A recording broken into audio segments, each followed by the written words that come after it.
Welcome back, fellow armchair generals. This is Gamer1745 here with my continuing playthrough of Hearts of Iron 4 with BlackICE. And of course we're playing as Germany, the German Reich.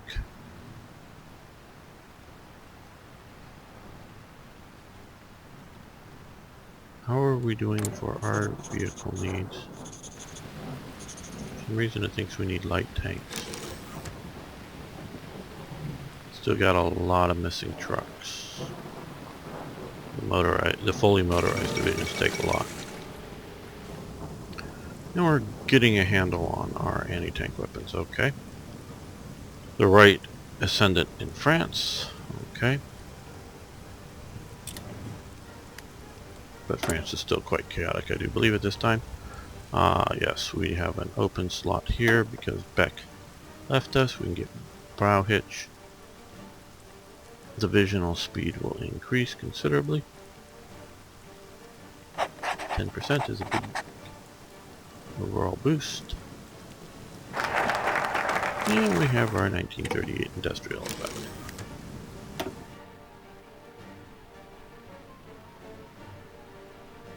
I don't know how much, if we're going to do those. These I don't think are useful. Oh, Fritz tote, only this time. Construction speed. I don't know.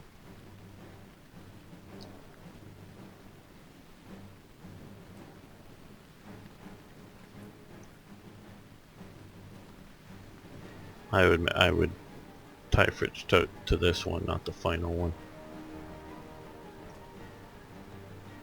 Because I'm looking at it as, I don't even think, well, that's just 14 days. That isn't many days. 63? 14's nothing, so yeah, that ain't so bad. Just because of other playing, I keep thinking everything is 70 days unless I really pay attention to it. Another Junkerschule and doctrine, and that 35 days. Foreign recruitment.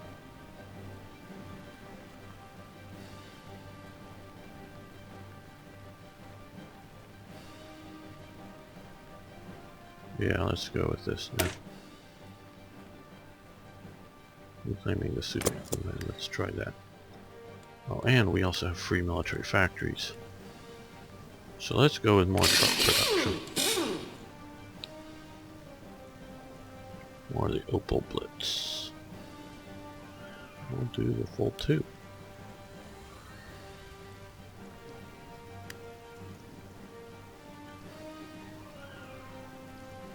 Because we want other things, let's also go with, see if we can get some rubber. That we definitely want to do from the Netherlands.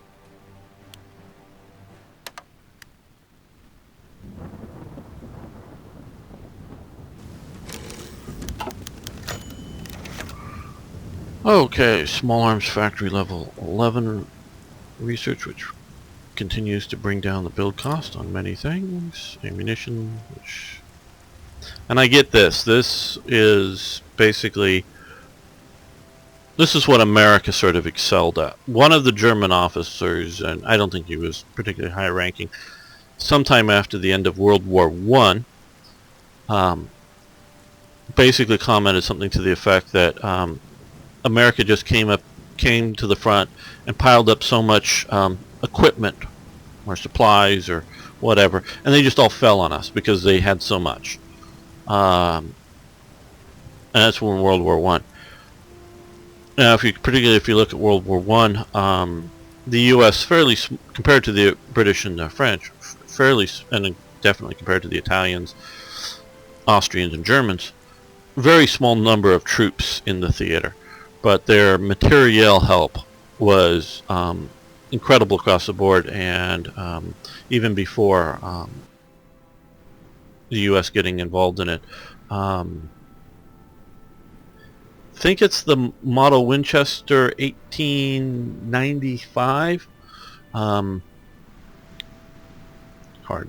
I sometimes can't keep track of what numbers. But that was the first stacked box magazine Winchester lever action rifle. and that was done to be able to have the Spitzer or pointed bullets like these things, but obviously small rifle bullets. You can't do that in a tube magazine because they could accidentally fire off other bullets within the tube. So that they had done that, and it's a very good rifle, fairly slow loading. But once World War II broke out, or World War I broke out, and it sort of skews it because it's one of the last lever action models developed. I think we're right on the 95. It has some of the highest numbers. Well, that's because about 200,000 of them were bought by Russia. Russia, once the war breaks out, Russia has a very large army, very large populace, and a reasonable amount of small arms and such, but it doesn't have a big capacity to make them in large scale arms. So they need rifles, so they're shopping around, and they come to America. And Winchester says, hey, literally, like within 30 days, we can start producing these rifles for you in your military caliber. And they changed the rifle just a little bit so that it would take a stripper clip and load that in very rapidly. Instead of 1 round at a time, you could load in 5. It would hold 5 rounds. You'd load in 5 rounds. And so they did some little minor changes to the gun. No real mechanical changes, but a couple little minor changes to the gun. The round, the Russian 7.62 by 54R rimmed. It's just a little bit longer, so they had to cut a little notch out of the receiver and a couple little things like that. And so they could turn out these guns immediately because they had the factory all set up and they were just producing as needed for the commercial industry. The U.S. Army had bought a couple, like maybe 1,000 or something, but the U.S. Army institutionally hates lever action rifles. In the American Civil War is when you first really get a lever action rifle coming out. The American Army looks at it and nope, no good. Shoots too many rounds. No, they're no good. They shoot too many rounds. Shoot too many rounds. We can't give troops this. They shoot too many rounds, because they were afraid to supply the guns because they were going to consume too much ammunition. So all the lever action rifles used by Union troops, and they were highly prized by Union troops, were all personal purchase weapons. And now sometimes by the colonel of the battalion or regiment, he would buy, oh hey, I'm going to buy all the units' rifles. And so that's how the Union Army got all of its lever action rifles. These wonderful rifles that won battles after battles and were just wonderful and were for the time very, very effective. So, but the Army just hates them, and so the Army continued throughout its time period, up and through to the end of World War II, hated lever action rifles. Whenever they were tried to go for the trials, they would always show up to be more effective than anything the Army was going to do, but the Army always found reasons, some test or something, that it wouldn't work. So it was always done that. It's just like recently the U.S. Army is going over to a new SIG pistol. Well, anyone who looks at the test will find out the better pistol, supposedly, is the Glock that they tested. Now, I'm not a big fan of Glocks, but, I mean, they're good pistols, but not a big fan of them. So, all the weapons, basically, at small arms that the U.S. Army gets, go through their trials. It's always a political solution. It's never the best. And this goes all the way back, including to the lever actions. It's a political. It's often to go with certain manufacturers. It's really a corrupt system, and they're continuing it to this day. I guess some of the people are hoping the Marine Corps will pick the Glock. The Marine Corps can sometimes go with the Army, but they can also decide to do their own thing, and so that would do it. So, but the U.S., to the point is they're a manufacturing powerhouse, or at least we used to be. Obviously nowadays we don't know how to manufacture anything, and we buy it from somewhere else. But back in the day, we were a manufacturing powerhouse. So just like the Russians needed instant rifles, they've got the much better than the Mosin gun. Every guy who got hold of a Winchester lever action much preferred it over the Russian-produced Mosin guns, and it, still to this day, it's a much better weapon. So the U.S. can design weapons, just the Army doesn't like them. So this kind of thing is what the U.S. included through to World War II excelled at, was manufacturing quantity. Sometimes quality, but definitely quantity. And get back to the point is here this helps division defense, division attack. That's just because the sheer number of rounds that were available to be shot by each artillery piece in for the U.S.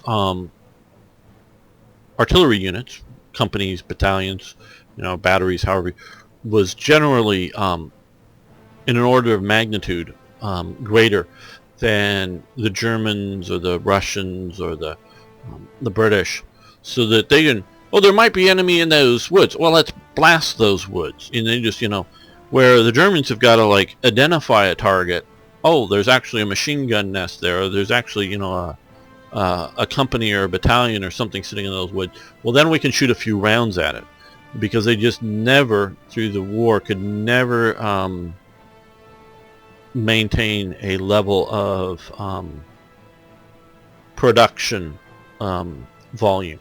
And this is one thing that interesting, put a couple of things together that I've recently watched on German production and everything else. The tank, our basic major production, which included tractors before the war, and it was switched to, though even before the war it was tank production, was entirely set up by the Americans for the Soviets. I forget the guy's name. It was one of the major factory designers who did most all of the major factory designs for, I think, General Motors and some of the other Detroit auto manufacturers during the more the early mid 30s. The U.S. going through its depression, no one was building new automobile factories or whatever, so he and his team were hired by the Soviets to come and build factories in the Soviet Union, because the Soviet Union internally is booming for its manufactured goods to, improve farm mechanization and whatnot. So I'm sorry, I forget the guy's name. So he comes. If you want to know it, you can ask me in the comment section, and I'll look it up. But I won't remember if you don't ask. So he comes and sets up the Soviet factory system. So it's very much based on U.S. manufacturing style and techniques, including literally the design of the buildings. One of the things he gets through to the Soviets is don't design anything to last longer than it needs to. Meaning, take tanks.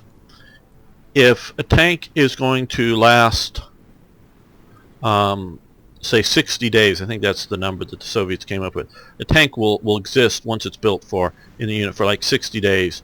And in combat, I think the Soviets figured out it was like 14 hours. So every T-34 that goes into combat was going to have 14 hours of combat. Now, combat may be a 2-hour combat here, a 3-hour combat here, a 4-hour combat, but 14 hours of combat, about 60 days of use. So nothing in that tank needs to last longer than the 60 days of running a tank, driving a tank around. Drive a tank around. If it drives for 60 days, if it breaks down on the 65th day, that's fine, because it isn't, because 99% of them, or let's say 80% of them or more, aren't going to last that long. So if the few that do, you can ship out some spare parts and fix them. This is why the Soviets, I hope you're interested in this. This is why the Soviets got a lot of Lend-Lease tanks from the Allies. They used the British. They thought the British were okay-ish and sort of filled the gap. The Americans, generally speaking, had less armor on them, but they loved the American tanks because they would drive forever. So they didn't use, there's very few pictures of use of American tanks, partially for propaganda purposes, because the Soviets didn't want to show off that they were depending, both internal propaganda and external propaganda. They were depending on foreign support to maintain the war. But it's also partially just the Germans didn't knock, you don't have Germans taking too many pictures, a few, they're rare, of knocking out American tanks with Soviet markings. This is because the Soviets loved these tanks as training tanks because they would drive forever. So when you get, whether it's a individual tank recruit or the battalion that as it's forming up, and you want to maneuver it together as a battalion or a company or platoon or whatever, they would do this in American tanks, in the Shermans and in the Grants, and they would drive them around because automotively in the tracks and the transmission and all of that, it would just work compared to the Soviets forever. And so they were just utterly reliable that way. So for driving around tanks, practice tanks, they loved the Americans. And then once you got done with that, the units getting ready to be formed up to go to battle, or the individual crew as replacements are being formed up, they're given their Soviet equipment and off to war you go. And so planned obsolescence, this is called. And so they understood planned obsolescence. Now the Germans didn't. They, on I think just about every single thing, and somebody can correct me if I'm wrong, built all of their equipment, whether it's their aircraft or their tanks or whatever else, to be the best and to last for a very long time. And so they made sure that they worked to that performance level. And so this incredibly increased the amount of production time. If you look at a Mosin-Nagant rifle versus a Mauser rifle, you'll see the build quality on that Mauser rifle is much better than a Mosin-Nagant rifle. A Mauser rifle, except for eventually barrel wearing out, could be still used to this day of continuous use. Not just that it's been sitting in a warehouse and being pulled out used this day. I mean, it could be offered to, infantry practiced on, trained on. Eventually you'll wear the barrel out and you just rebarrel that rifle. Back you go. That it could last the 70 years. The Mosin-Nagants you look at, I don't quite think so. Not that they're going to necessarily all fall apart, and a lot of the Mosin-Nagants that people have today, they've been warehoused for all that time. And they are a rugged weapon, but they're not a Mauser a rifle. They don't have the fit and the finish and all the beauty of a Mauser rifle. So the Germans just didn't understand this concept. So they were building whether it's their Panzer IVs, now their Panthers, they had some drive problems, mainly in the transmission. And there was once a big debate on the Hearts of Iron 4 thread about all of that. And yes, it did have drive problems, particularly going to Kursk, the first battle after they got them off the trains and started driving. About half didn't make it to the battlefield. But these were, before they've been tested out, we've got to have these tanks out to the field and whatever else. And before, the whole system has even gone through trial, they just rushed these tanks out. They weren't prepared. And they made improvements on it. Now, recently on another thing I heard, is where the transmission is sort of buried way up front, so it's incredibly hard to get at, and particularly to get out, but to get at and maintain. So I'm thinking maybe it wasn't quite as bad as it, I'm not talking about the earliest production, but the sort of middle or later production wasn't quite as bad as some people are saying. It's just the German crews didn't maintain it as often or as much as they did for Panzer IV. Now, part of the problem I know with the Panther tank is the engine, the transmission were all built to be as light as possible, keep the tank somewhat reasonably light because they were up armoring it so much. So that's part of the problem. But outside of the one transmission problem, and if you look at the transmission properly built, because again, towards later war, you're starting to have things falling apart and things aren't properly built. Parts aren't made out of the quality of metals they should be, so they start falling apart. So outside of the sort of falling apart, I would suspect if you're not overtaxing that transmission to try to move a Panther, if you were moving a lighter Panzer IV or Panzer III with that transmission, I don't think you'd be having any of that breakage. Again, I'm not an automotive expert, and I may be wrong, but I think it's a combination of lack of maintenance and they were just building it too light for the weight of load that they're trying to move it on. But the quality was attempted to be there. Now the Germans did this in basically every aspect of its production, except one that I just a couple days ago, I haven't actually finished the whole thing, one of the National Geographic series, Nazi megastructures, and this was on the railroads, and they're talking about it. And these are railroad engines, and they built these engines. At about, say, 1938-39, Germany was building about 650, I think if I remember correctly, railway engines per year. And they realized that they need to build much more engines as they're taking more and more land. So around 1940, and I forget the exact name of the engine.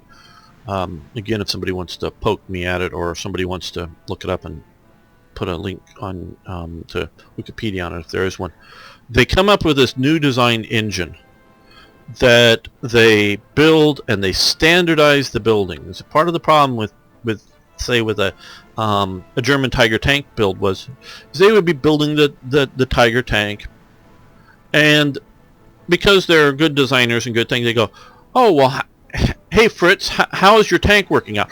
Oh well, this vision block here is good, but if it could just be angled 5 degrees differently compared to all else, it would give us much better. Oh, okay, yeah, that's great. Okay, we can improve the tank. So they go back and, oh well, this vision block needs to be changed. So they change the production of the tank by altering the vision block location or something. And oh, we've got these 20 Tiger tanks just in the yard getting ready to be shipped out. Well, let's take them all back into the factory and tweak the vision block. They literally did this type of thing multiple, different times. And so they would tweak it. Now, that doesn't mean they take the whole tank apart and put it back together. They just take it back in and tweak these vision blocks instead of saying, we need these tanks now, get them going, keep the efficiency. Who cares about an extra 5 degrees of angle coverage? We just need more tanks now and produce. So they would constantly be tweaking production to make a much better tank. It does make a much better tank, but do you need more or do you need better? And better is great, but if better is dying too fast in combat, it's a problem. I do think Germany did have it, because I don't know if they could have ever matched the Soviet production levels. I don't know. Probably they could have if they changed their whole design philosophy. But on these engines, like something Krieg or something, I forget, but Kriegtag? I don't know. Sorry, Germans, I'm probably messing this up. They standardized all the engine production, and they didn't change the engine production. Instead of what was, I guess, the standard was 6 wheels for an engine, they did 10 wheels, and they just built these engines well built, because they started early enough, but just basic, functional, powerful engines, and they were all the same through the period. They didn't change any element of production in it, so parts would be interchangeable from early to late production.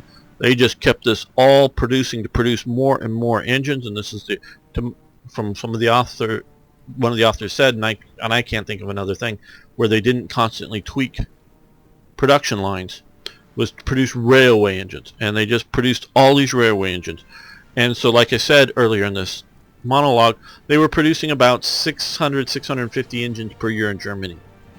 Once they got this engine up and going through all the factories, they were producing 300 a month.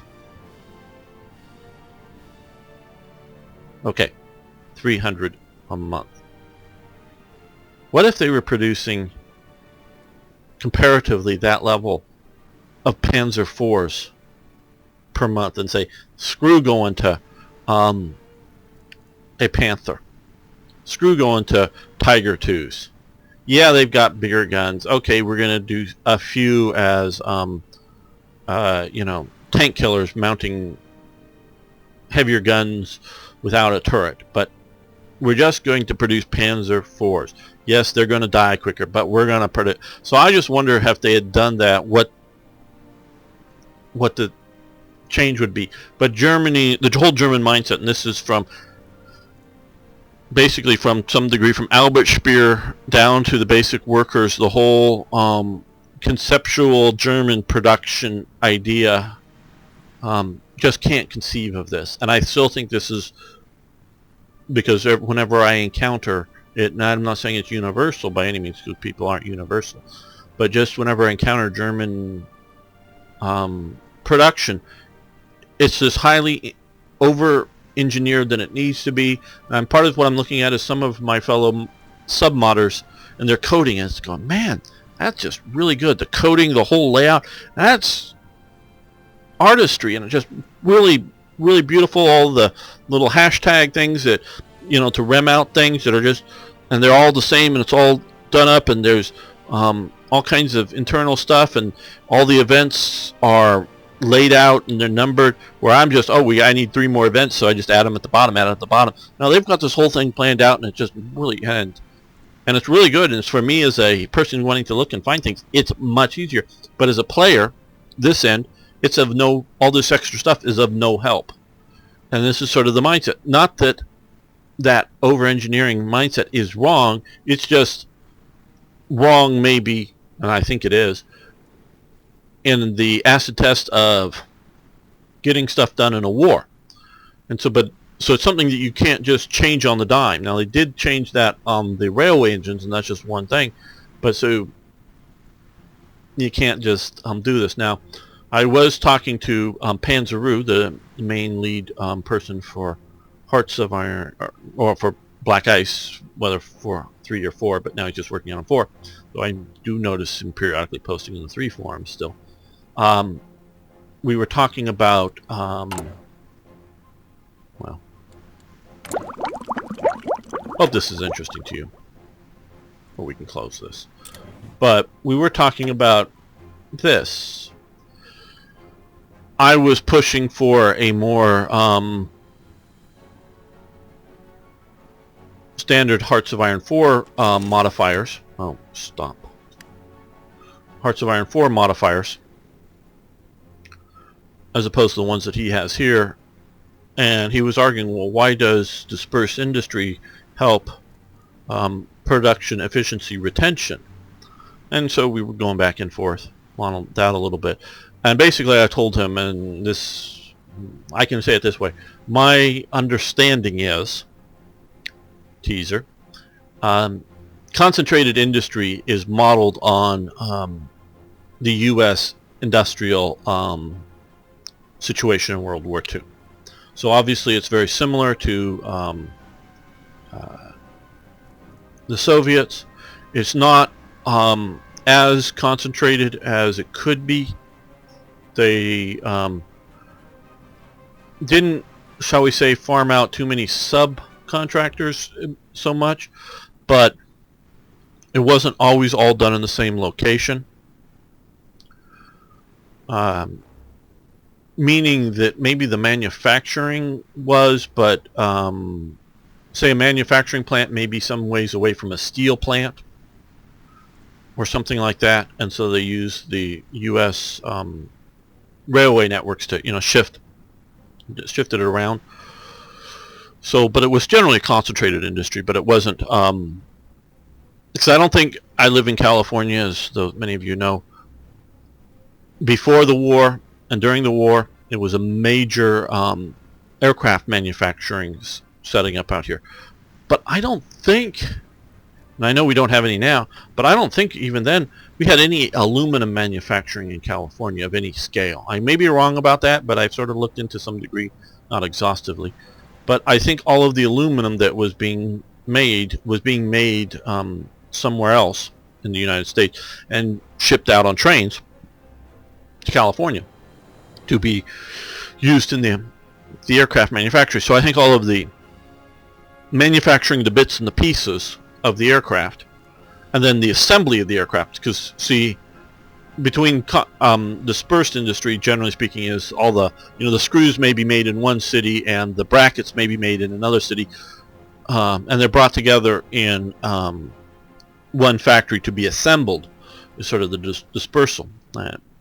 Where concentration is that they're all sort of maybe in one facility, but if not in all one facility, they're all in one larger sort of neighborhood. The component manufacturing and the assembly, so that's concentrated for more efficiency. Well, this is the American, and this is the German. And you want German manufacturing or you want American manufacturing? Here are your two choices. They've put on the concentrated and the dispersed industry. So as Panzer Rue pointed out, Britain had a very dispersed industry, and it didn't have some of both the benefits and problems, which production efficiency retention would be a benefit of the German system, is because you have a worker who for 3 weeks works on a Panzer III, then works on a Panzer IV for 3 weeks, and then works on a Marder III for 3 weeks, and oh, you need me back on the Panzer III? He still retains efficiency knowledge to move around. Now, of course, he doesn't learn to specialize to do it most efficiently. He's better at shifting things around. The British didn't do that, so are going to have the inefficiencies that the Germans did, but that inefficiency does mean it's more efficient in swapping production around. So they do swapping production around, but their high-level factory output shouldn't be as good, and I think it should be greater than an 8 and a 10% difference. Considerably greater. I mean, each one should increase efficiency as time goes on, but as factory output, but the concentrator should be much bigger over the dispersed. So the British didn't quite have some of the inefficiencies that the Germans did in their dispersal. So this is really German style, and so what I pitched to him and he thought was a good idea, and I think it will show up not anytime soon because it's going to take a lot of work to tweak out and work out, is to do different national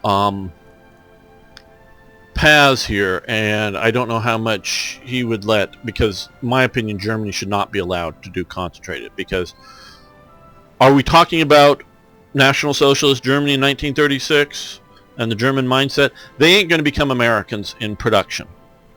They just ain't. We can talk about all the different types and we can go into other areas, and it's not a quality thing, or can the German worker produce things? Yes, I'm saying he actually can produce better, but he's much more technician and produces slower than the American system. And there's other things going on, but that we could talk about, foreign workers and other issues.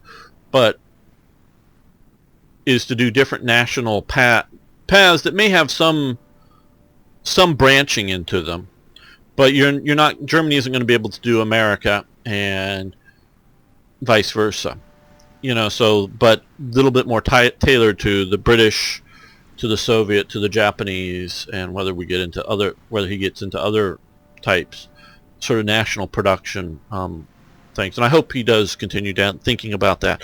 Again, I don't think this is like the next release version. It's more of a concept that he's thinking about, because I pitched to him. So hopefully he'll do that. And so that's a major thing. And I know I've gone on and talked a lot. Haven't been doing much of that in this series, but I think it's on topic to say that, you know, my opinion, Hearts of Iron 4 has become too sandboxy, and that, oh well, Germany can do the American system or America can do the German system. Neither one were going to do the other system. That's like saying, well, what if Nazis were really hippies and they just wanted to they were going to confront anybody coming across their borders with flowers? No, that's not the realities of the 1936 situation. You know, that's, if we're talking about the realities, it isn't this completely fluid sandbox. But that doesn't mean that you should be forced down paths just because that's what Germany tried to do. Germany did look at trying to produce a T-34 type thing. Now,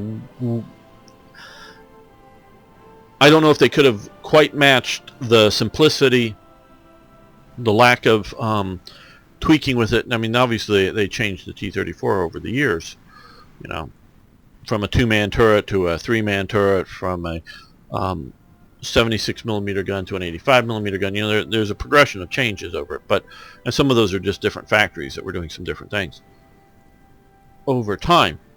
So, you know, there were options, and so I would make instead of, you know, make that sort of branch option, choose, but you sort of you can't do both. You can branch. Well, we're going to try the T-34 option for Germany, or we're going to try the Panther option for Germany. You know, have some flexibility, but play within the realities of the time. And it's what I hope BlackICE can do, that I don't know if, that Hearts of Iron as a core game will ever do. Because this is why I continue to play BlackICE, why I continue to love and support BlackICE, because they are going down paths a little bit more than I think Hearts of Iron as base game will ever do. So, but this is, it isn't just, you don't win great wars like this by, oh, the outflanking maneuver that Rommel did somewhere. That's a piece of it, but it goes to production, it goes to cultural settings, like support for the war and things like that. It goes to all these different elements, so that you may have something that the greatest army on the face of the planet is France, and why they get their butt kicked from the Germans? Yeah, it's because there wasn't a lot of support for the war, even by the troops that were fighting it. So you can see those, and as an element. That's not all. That's an element of it. So this is the kind of stuff that Hearts of Iron can do that no other game has yet to come anywhere close to. And so this is so important, I think, why I talked about it. Okay, well, again, thank you for watching. Thank you for liking the video. Please post your comments, questions, additional information if you want to, or ask some of the questions. Please post them below. See you next time for more Hearts of Iron.